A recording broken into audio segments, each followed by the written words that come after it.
अज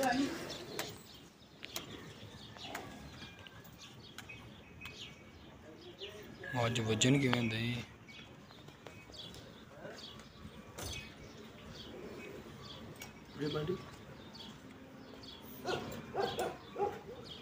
राती बिल्कुल चंगी भली माशाल्लाह चोई है चोके 104 4 पैप लो पानी सच्ची पानी लो बोतल नहीं लगी मुझे पानी लो बुखार से टिकन से ला लो भी टेम्परेचर दे 6 पी लो मेरा भरा एंटी हिस्टामिन भी से लाओ ते मोक्सिकम लो पहले बुखार तोड़ो मजदा फेरी पहले तो छां भी करो।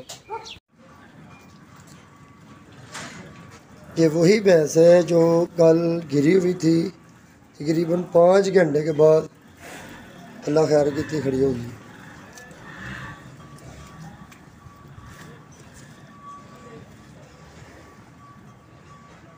अच्छा भैया ने किन्ने बजे खड़ी हो गई थी जो कल ट्रिपा लाइया ने? माशाल्लाह वैसा अल्लाह दा इन्ना करोड़ा शुक्र जी, तकरीबन 5 घंटे 4 बजे माशाल्लाह अपने आप ही बगैर सहारे तो अल्लाह दा इन्ना करोड़ा एहसान होया जी।